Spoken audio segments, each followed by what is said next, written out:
Pemirsa, Malaysia hari ini membebaskan satu warga Korea Utara yang disangka terlibat pembunuhan Kim Jong Nam. Penyidik kekurangan bukti sehingga harus membebaskannya. Warga Korea Utara itu langsung dideportasi bersama keluarganya dan masuk daftar hitam keimigrasian Malaysia.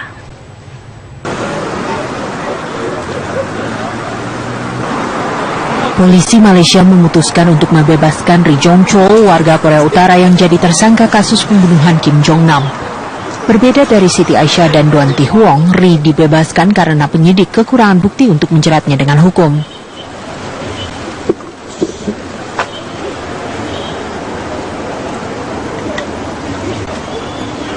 Sebagaimana saat Siti dan Doan dibawa dari gedung pengadilan, Ri juga mengenakan rompi anti peluru ketika dibawa keluar dari kantor polisi Sepang.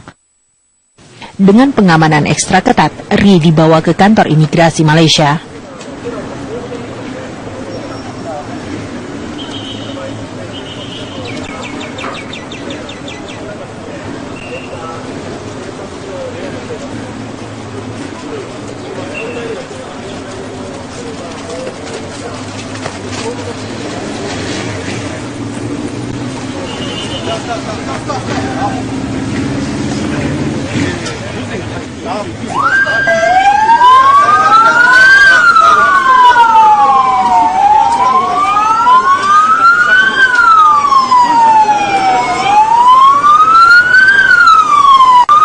Di kantor imigrasi, seorang konsul dari Kedutaan Besar Korea Utara di Malaysia sudah menanti.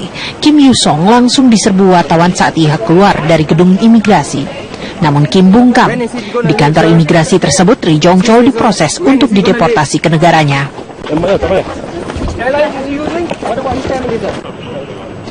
Tak lama setelah mengantarkan Ri ke kantor imigrasi, polisi bergegas meninggalkan kantor imigrasi.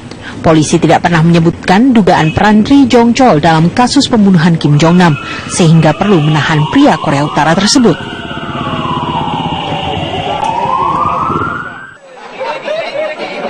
Wakil Perdana Menteri Malaysia Ahmad Zahid Hamidi kemudian menerangkan mengapa Ri dibebaskan dan dideportasi, namun ia tetap tak menyebutkan kecurigaan polisi pada Ri Jong Chol. Kasus ini benar-benar berdasarkan pembunuhan seseorang.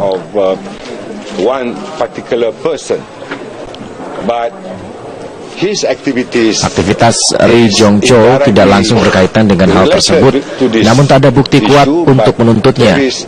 No legal strong evidence to charge him, and because he is dan karena ia tidak diinginkan secara diplomatik oleh negara ini, maka deportasi harus dilakukan, dan karena dokumen perjalanannya tak lagi berlaku. Because of his travel document is no longer valid.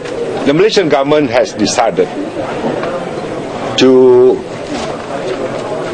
follow Pemerintah Malaysia memutuskan untuk mengikuti prosedur diplomatik di mana seorang warga Korea Utara dideportasi sore ini. Of North Korean to be deported by this evening. Attorney General has decided. Jaksa Agung sudah memutuskan agar polisi Malaysia menyerahkan orang tersebut ke tahanan Departemen Imigrasi. Surrender these particular citizens to Immigration Department Detention Depot, and based on our Immigration Act or law, we decided. Berdasarkan undang-undang imigrasi kami memutuskan untuk mendeportasinya back to their homeland, and the deportation will take place. Ia dideportasi menggunakan sebuah maskapai, dan ia akan dikawal dua pejabat dari Kedutaan Besar Korea Utara ke Beijing, dan dari Beijing ia akan diterbangkan ke Pyongyang. To be escorted by two officials from North Korean Embassy to Beijing, and from Beijing he will fly to Pyongyang. Dengan Ri Jong Chol dideportasi, maka kini tersangka kasus tersebut yang berada di tahanan Malaysia tinggallah Siti Aisyah asal Serang dan Doan Thi Huong asal Vietnam. 7 tersangka lainnya masih diburu, di mana 4 diantaranya diduga sudah kabur keluar Malaysia. Kejaksaan Agung akan memberi bantuan hukum bagi Siti Aisyah ketika menjalani proses persidangan di Malaysia.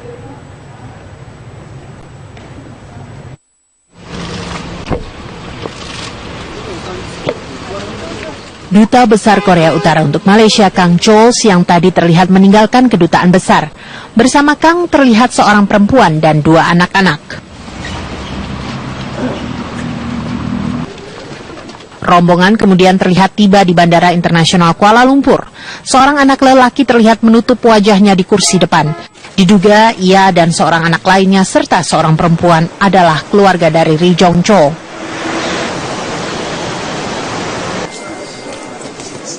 Di dalam bandara, wartawan kembali bertemu dengan Kim Yu-song, konsul Kedutaan Besar Korea Utara. Lagi-lagi ia enggan berkomentar. Menurut pernyataan Wakil Perdana Menteri Malaysia, Ri Jong Chol dikawal 2 pejabat dari Korea Utara sampai ke Pyongyang, Korea Utara.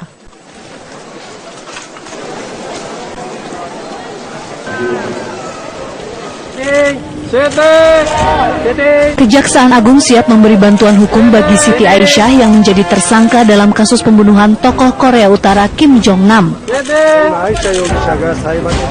Pihak Kejaksaan Agung juga akan terus berkoordinasi dengan Kementerian Luar Negeri selama persidangan Siti Aisyah di Malaysia. Jaksa Agung M. Prastyo yakin proses persidangan terhadap Siti Aisyah berjalan objektif. Kita yakinlah mereka akan menangani perkara dengan objektif, dengan profesional dan proporsional. Kita tunggu aja. Ya, ancaman maksimalnya seperti itu, kan ini akan dilihat fakta persidangan seperti apa, ya.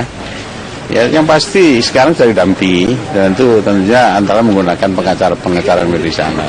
Mereka sudah menyiapkan itu. Saya juga komunikasi dengan Menteri Luar Negeri, mereka juga intensif untuk mengawal proses hukum yang berjalan di Malaysia itu. Harapan kita dan saya sendiri juga sempat komunikasi dengan Jaksa Agung sana meskipun tidak formal, ya. Saya minta supaya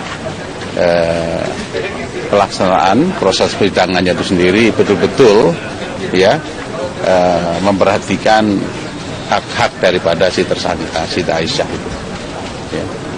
Kita ikuti perkembangan seperti apa.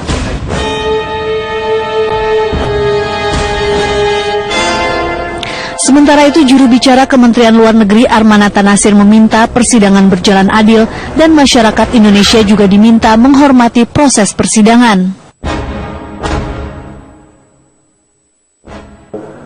Indonesia mengharapkan agar proses persidangan berjalan adil, dan kita selalu menekankan bahwa selama ini masih dalam proses persidangan, kita harus menegakkan prinsip innocence until proven guilty. Sehingga kita tidak boleh juga melakukan trial by public. Sejauh ini pihak KBRI sudah menyiapkan tim kuasa hukum yang akan mendampingi Siti Aisyah menjalani proses persidangan. Dari Jakarta, Reza Lutfi Praditya, TV One mengabarkan. Setelah kemarin menyatakan menghentikan kesepakatan bebas visa dengan Korea Utara, hari ini Malaysia meminta Korea Utara mengakui profesionalisme aparat Malaysia dalam otopsi jasad Kim Jong-nam.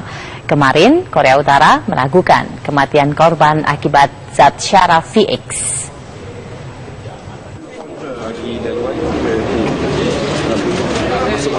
Wakil Perdana Menteri Malaysia Ahmad Zahid Hamidi menegaskan Korea Utara semestinya menghormati profesionalisme aparat Malaysia dalam penyelidikan kematian Kim Jong-nam. Pernyataan tersebut adalah tanggapan setelah kemarin utusan khusus Korea Utara untuk kasus pembunuhan Kim Jong-nam meragukan hasil uji laboratorium kimia Malaysia yang menyatakan korban tewas akibat zat syara VX. Utusan khusus itu adalah Ri Tong Il yang juga menyoroti Siti Aisyah dan Doan Thi Huong. Menurut Ri, Siti dan Doan semestinya terdampak fatal zat VX jika benar mereka mengoleskannya ke korban dengan tangan kosong. While the victim died instantly after being applied on the face, how is it possible? Kenapa korban tewas ketika setelah dioles zat VX? Bagaimana mungkin 2 tersangka perempuan bisa selamat setelah menggunakan tangan kosong untuk mengoleskan zat itu ke wajah korban? the two ladies survived. How is it possible? Why? Bagaimana mungkin ada puluhan ribu orang di bandara tersebut, namun tidak ada satupun yang terdampak zat VX? There's no single person or passenger who got contaminated. Bagaimana begitu banyak polisi, perawat, dan dokter di saat korban dibawa setelah pemeriksaan post-mortem? Bagaimana mungkin tidak satupun dari mereka terdampak zat yang sangat beracun itu? Up to the hospital post-mortem examination. How is it possible that no single police, no single man was affected with this very toxic material? Korea Utara yang sejauh ini mengakui korban bernama Kim Chol meyakini korban tewas akibat serangan jantung. Korea Utara meyakininya berdasarkan obat-obatan yang dibawa korban saat itu.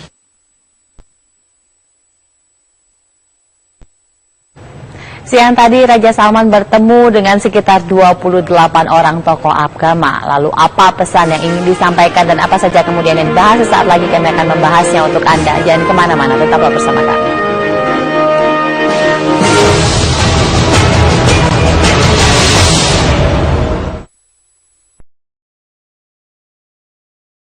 Hubungan antara Korea Utara dan juga Malaysia semakin menegang. Pemerintah Malaysia mengusir Duta Besar Korea Utara Kang Chol.